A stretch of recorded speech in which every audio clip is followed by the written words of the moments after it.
Kali ini Isun akan menceritakan alur film yang berjudul Shattered yang dirilis tahun 2022. Film ini menceritakan tentang seorang wanita psikopat yang mencoba merebut kekayaan pria kaya raya. Dengan parasnya yang cantik, ia menggoda korbannya hingga jatuh ke pelukannya sebelum akhirnya dengan kejam wanita yang gila itu mulai membunuhnya. Baiklah, tanpa perlu berlama-lama lagi, yuk mari kita simak alur ceritanya.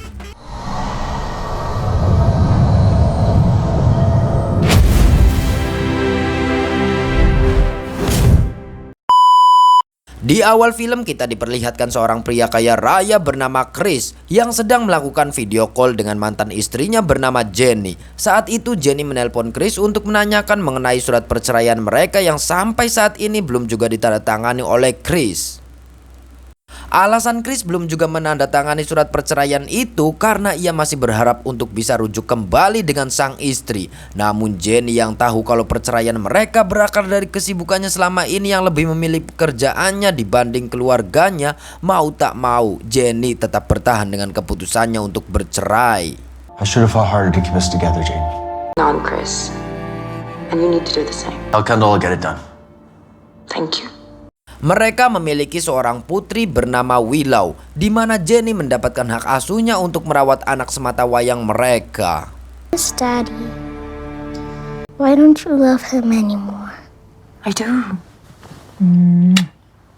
Di malam itu Chris mendatangi sebuah supermarket untuk membeli segelas kopi. Dan di sana tanpa sengaja ia melihat seorang wanita yang tampak kebingungan memilih beberapa botol wine yang terpajang di depannya. Wanita cantik itu lalu melirik ke arah Chris sebelum akhirnya meminta Chris untuk memilih sebotol wine terbaik untuknya. Chris pun lalu membantunya hingga bantuan itu berujung dengan perkenalan di mana wanita itu memperkenalkan dirinya bernama Sky. Hey! Do you know anything about wine? You can't go wrong with the Nebbiolo. And Oh, wow. Thanks. Chris. Sky. Setelah membeli segelas kopi, Chris lalu segera keluar dari supermarket itu. Namun di luar ia kembali bertemu dengan Sky. Sky mengatakan kalau taksi yang ia pesan baru saja dibatalkan oleh si driver. Dan tanpa banyak pertanyaan Chris lalu menawarkan tumpangan untuk pulang bersamanya. Sampailah mereka di sebuah motel atau penginapan, di mana di motel itu Sky tinggal bersama seorang teman wanitanya bernama Lisa. Sky mengatakan pada Chris kalau saat ini dirinya sedang bertengkar hebat dengan Lisa teman sekamarnya itu, dan ia tidak ingin kembali masuk ke dalam karena justru akan semakin memperburuk keadaan. My roommate, Looney Lisa. We had a big fight, so I left. I can to it because she can get kinda crazy. Dan ya, Chris pun menawarkan bantuan lagi kepada Sky, di mana ia mengajak Sky untuk mampir ke rumahnya dan berjanji akan mengantarkan Sky pulang kapanpun Sky menginginkannya. Setibanya di rumah Chris, Sky terlihat begitu kagum ketika masuk ke dalam dan melihat keindahan juga kemewahan rumah Chris. Dari situ mereka berbincang-bincang sambil minum Homer dan mencoba saling membangun keakraban satu sama lain hingga tak terasa waktu pun kini menunjukkan pukul 2 malam. Suasana aman dan nyaman membuat Sky tak berniat untuk kembali pulang ke penginapan sampai akhirnya ia pun meminta Chris agar dirinya tinggal malam itu dan mereka berdua pun menghabiskan waktu yang tersisa dengan menikmati malam itu bersama. Di pagi harinya Chris terbangun dan ia pun menyadari kalau Sky ternyata sudah kembali ke penginapannya. Di penginapan, Sky yang baru saja memasuki kamar tiba-tiba kembali terlibat pertengkaran dengan Lisa. Di sana Lisa yang selama ini membayar sewa penginapan tentu saja merasa kalau kamar tersebut adalah miliknya. Dan saat itu juga Lisa meminta Sky untuk segera mengemasi barang-barangnya dan pergi secepatnya dari kamar itu. This is my place. You're a funnel. Maybe you should go, right? Like pack your shit and go to fucking call it. Yeah, you gonna get your shit and go. Sementara itu di rumahnya, Chris menatap sebuah gambar yang pernah dilukis oleh anaknya dan kenangan indah di masa lalu bersama istri dan si buah hati. Kini hanya menyisakan goresan luka yang mungkin takkan pernah bisa terobati. Kegalauan yang mengganggu pikirannya membuat Chris mencoba menenangkan diri dengan keluar rumah untuk mencari Sky di tempat kerjanya. Tibalah ia di tempat kerja Sky yang berlokasi di sebuah bar, di mana Sky bekerja sebagai bartender. Perbincangan mereka pun membuat Chris kini tahu kalau Sky adalah wanita yang bebas yang tak memiliki saudara ataupun keluarga. Di masa kecil, Sky tinggal dan kerap keluar masuk panti asuhan. Dan tahun demi tahun ia menjalani hidup mandiri, seorang diri, tanpa mengenal siapa orang tua dan juga keluarganya. Truth is, I don't have a family. It was always just me. I was in and out of foster homes. On every level. My childhood was a fucking nightmare. Setibanya di mobil, Chris memergoki seorang pencuri yang sedang berusaha membobol pintu mobilnya. Chris lalu menghampiri pria itu untuk memperingatinya. Namun pria itu melawan Chris dan melukainya dengan senjata yang ia pegang.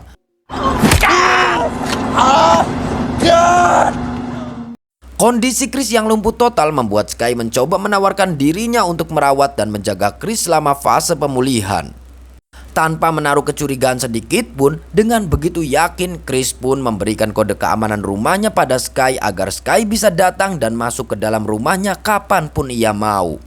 Lalu Sky pergi ke penginapan dan masuk ke kamar Lisa untuk mengambil sisa-sisa barangnya. Saat masuk kamar, Lisa kembali mengomel dan marah pada Sky karena Sky datang dan pergi seenak jidatnya tanpa sedikit pun memberi kabar. Singkat cerita, Sky telah kembali ke rumah Chris. Ia pun membangunkan Chris dengan cara menggodanya dan menemani hari-hari Chris sehingga membuatnya seakan membangun mimpi dalam kehidupan baru yang bahagia. Sementara itu, seorang pria tua pemilik penginapan bernama Ronald mendatangi Lisa untuk menagih uang sewa kamarnya. Lisa? Namun beberapa kali ia mengetuk pintu, tetap saja tak ada sautan dari dalam kamar.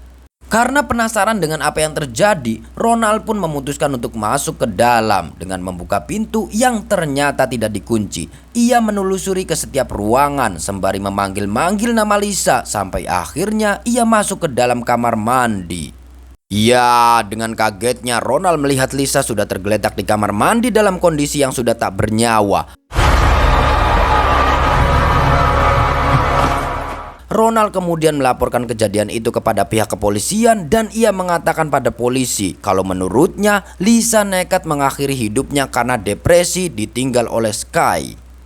Seorang polisi yang penasaran dengan nama Sky lalu segera mencoba mencari identitas Sky melalui database kepolisian. Namun anehnya, petugas tak menemukan berkas identitas Sky di database mereka karena tentu saja Sky telah menyamarkan identitas aslinya. No, her roommate had left her. The roommate, Skylar Webb. ID to verify that was her real name. No. Why? Because we have no record of a Sky or Skylar Webb. Sementara itu, Chris yang sedang tertidur pulas tak menyadari ketika Sky dengan beraninya mengambil handphonenya. Ketika terbangun, Chris tetap saja tak sadar kalau ponselnya baru saja berpindah dari meja ke tangan seorang wanita gila. Di keesokan paginya, barulah Chris menyadari kalau ponselnya tidak lagi berada di atas meja. Namun bodohnya, ia tak menaruh sedikit pun kecurigaan pada Sky dan justru ia beranggapan kalau Chris lupa di mana ia meletakkan ponselnya.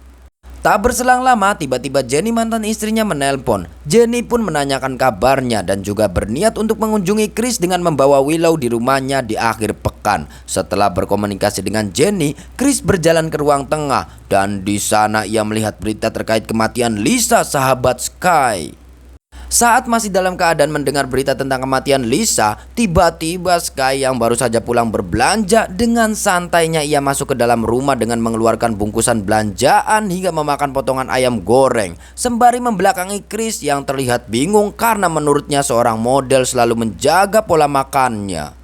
Beberapa saat kemudian, Chris penasaran lalu menceritakan perihal kematian Lisa yang baru saja dilihatnya di televisi. Ia menyarankan agar Sky melaporkan hal itu kepada petugas kepolisian. Namun bukannya bersedih dengan berita itu, Sky justru terlihat dingin. Bahkan dengan santainya, Sky mengakui kalau dialah yang telah membunuh Lisa. It's your roommate. Lisa. She died. Scott, you should probably contact the police. That would be stupid of me. Why? Because I'm the one who killed her.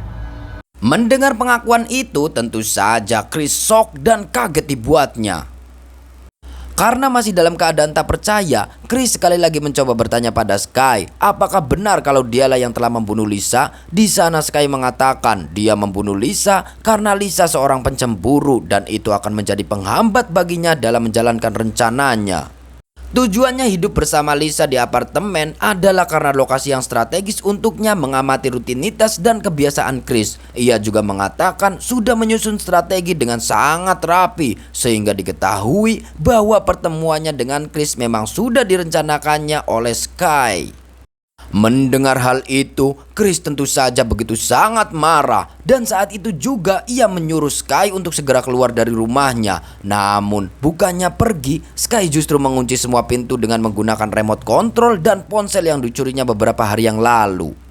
Di sana Chris mencoba merebut kembali ponsel itu, namun Sky dengan cepat menyetrum Chris sehingga ia tak sadarkan diri. Get the fuck out of my house!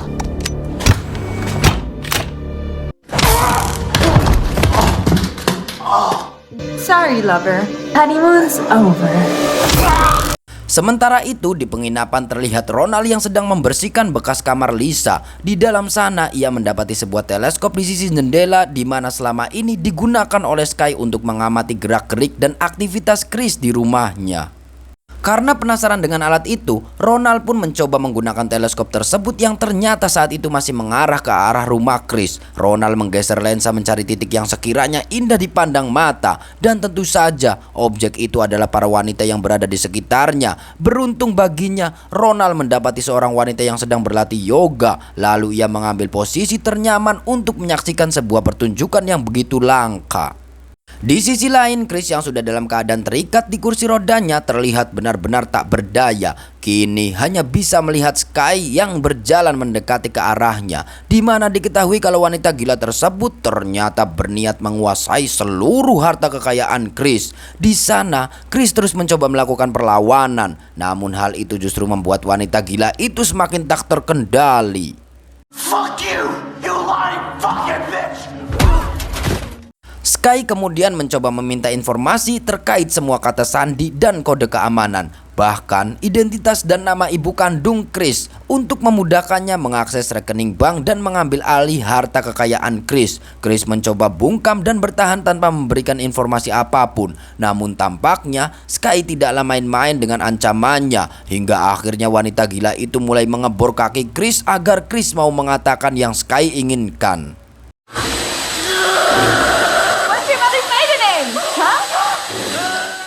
Di penginapan, pertunjukan yang disaksikan oleh Ronald berakhir ketika sang wanita menyudahi latihan yoganya. Ia pun mencoba mencari pemandangan lain dan tanpa sengaja ia mengarahkan teleskopnya ke arah rumah Chris. Lensa pun di zoom hingga memperlihatkan Sky tengah berada di sana. Melihat hal itu, Ronald pun kaget karena saat ini Sky adalah orang yang paling dicari di kota itu.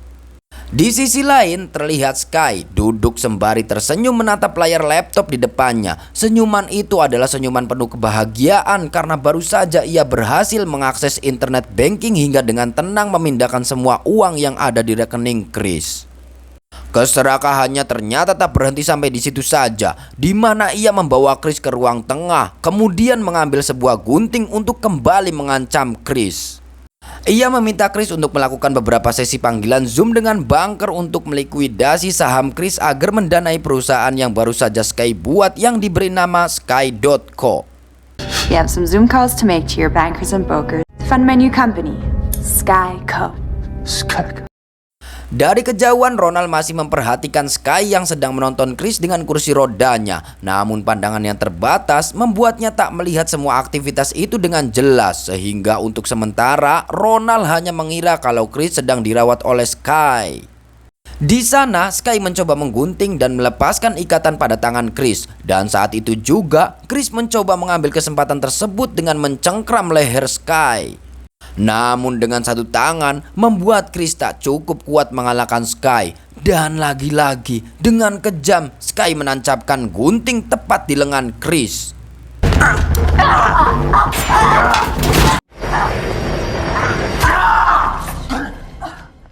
Sky lalu berdiri dan mengambil ponselnya. Kemudian ia memperlihatkan video Willow yang saat itu sedang bermain di taman rumah. Hal itu adalah sebuah bentuk ancaman dari Sky di mana ia mengintimidasi Chris dengan memperlihatkan kalau selama ini ia juga telah mengawasi dan mengetahui identitas keluarga Chris.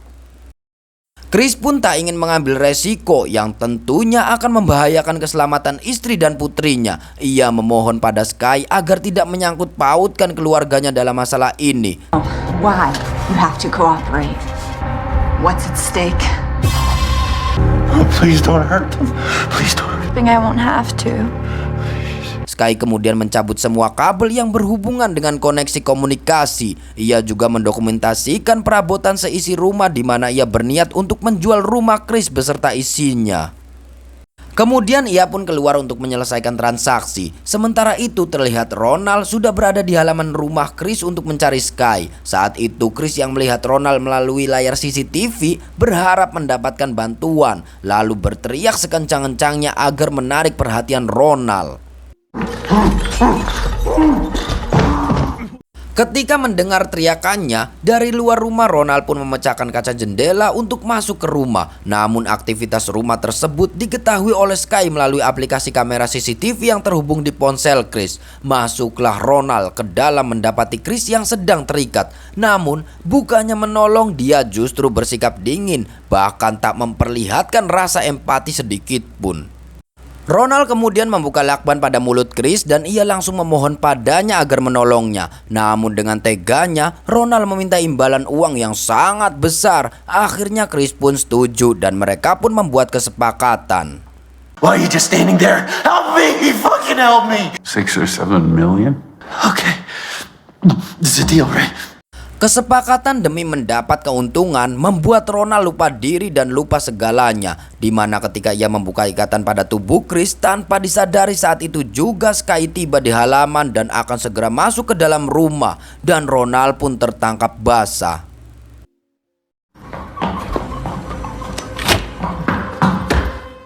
Ronald kemudian mencoba melarikan diri, namun Sky yang marah terus mengejarnya hingga akhirnya Ronald pun tewas di tangan wanita cantik itu. Ronald?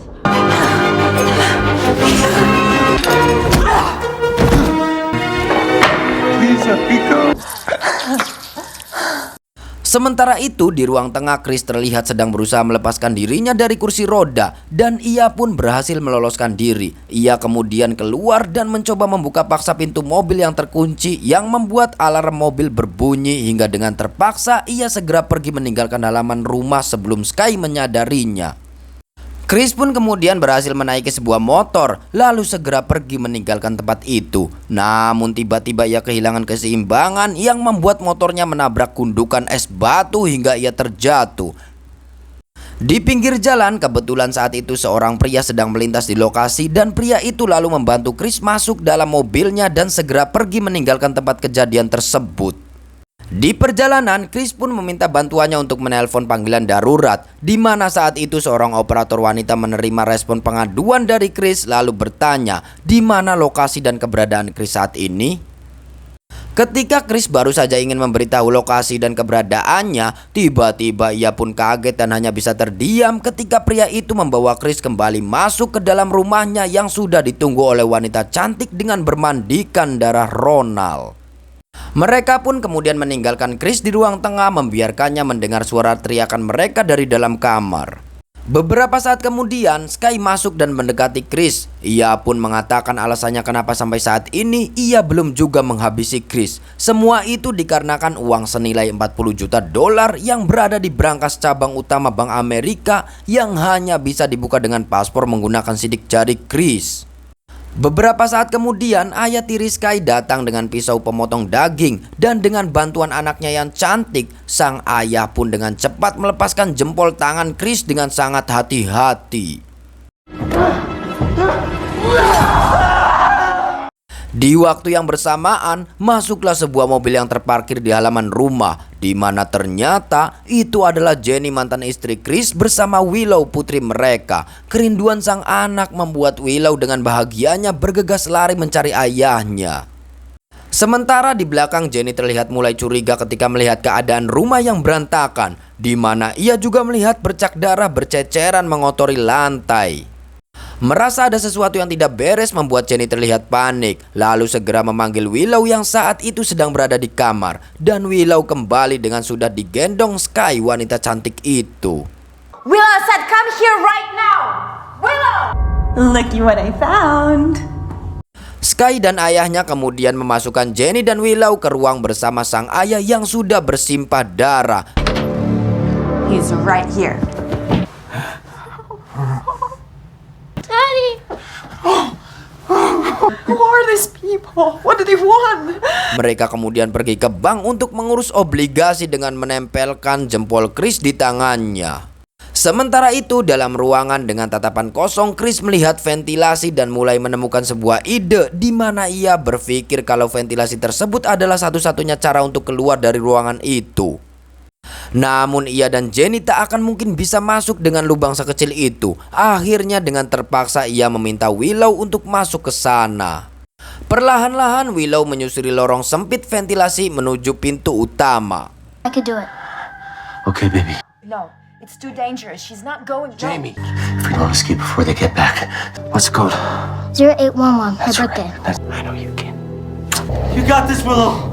Just keep going. You're doing so well. You're scared. Di sisi lain, Sky dan ayahnya bersiap untuk mencairkan dana tanpa menimbulkan kecurigaan para petugas bank. Setelah beberapa kali gagal dalam percobaan, akhirnya mereka pun berhasil membuka kode. Namun ketika berangkas dibuka, ternyata di dalamnya terdapat selembar surat, di mana surat itu adalah surat pernyataan tentang harta Chris yang telah dialihkan oleh Jenny dengan dibantu oleh pengacaranya setelah perceraian dengan sang suami.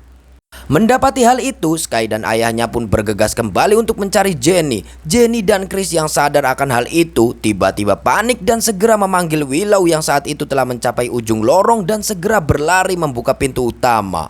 Di tengah perjalanan, Sky dan ayah tirinya mengetahui kalau Willow telah keluar dari ruangan hingga mereka pun mempercepat laju kendaraan. Namun untungnya Willow berhasil masuk bertepatan ketika Sky tiba di halaman rumah. Ayah tiri Sky menyuruhnya untuk segera menghabisi Chris dan menangkap Jenny demi obligasi. Sementara itu ia masuk ke dalam ruangan dan menyadari kalau Chris dan keluarganya sudah tak lagi berada di dalam.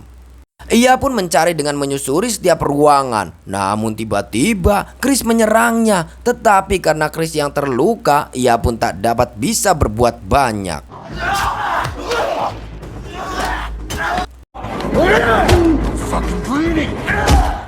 Saat itu terlihat Sky datang dengan membawa pistol dan ayahnya menyuruhnya segera menembaknya. Namun Sky yang memang mempunyai gangguan jiwa, ia pun justru menembak sang ayah yang sedari tadi membentaknya menyuruh membunuh Chris.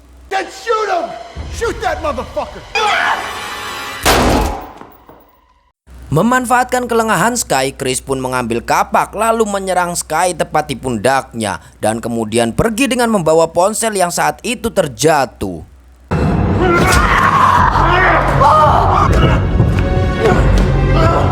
Dalam keadaan terluka, terlihat Sky tak memiliki rasa sakit dan justru seakan ia memiliki kekuatan yang tak ada habisnya, di mana ia berjalan sambil memburu Chris. Di sisi lain, Chris menghubungi panggilan darurat dengan ponselnya, lalu menyalakan musik dengan keras untuk memecahkan konsentrasi Sky.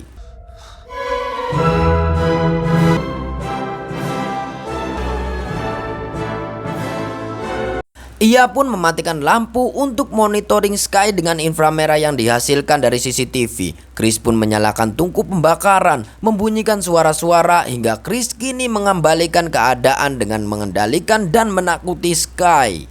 Terlihat wajah gadis itu saat ini diserang kepanikan dan pelan-pelan menghapus senyum manis di wajahnya. Ia pun terus berjalan dengan kegelapan, menyusuri ruangan demi ruangan hingga Chris dari belakang kembali menyerangnya. Namun Sky yang masih terlalu tangguh menggunakan senjata tajam yang kembali melemahkan Chris. Sky pun berdiri di hadapannya lalu datang menghampirinya.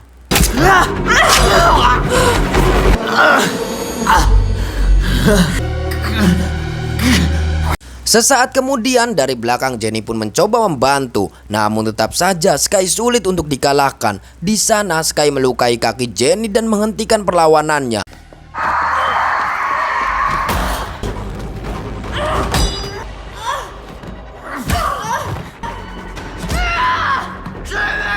Chris yang melihat itu mencoba sebisa mungkin melindungi mantan istrinya dan ia berusaha melawan dengan kondisi yang tak lagi memungkinkan.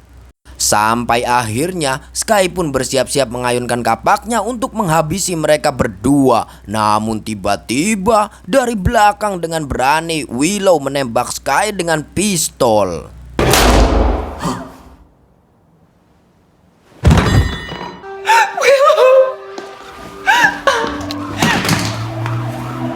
Ya, akhirnya Willow berhasil menyelamatkan kedua orang tuanya dari maut. Tak lama kemudian polisi datang menyelamatkan mereka dari mimpi buruk yang begitu mengerikan. Di sisa nafas terakhirnya, Sky, si gadis cantik itu, berusaha mengucapkan sesuatu di mana ia memberitahu tentang identitas aslinya yang sebenarnya namanya adalah Margaret. Dan film pun Pragat.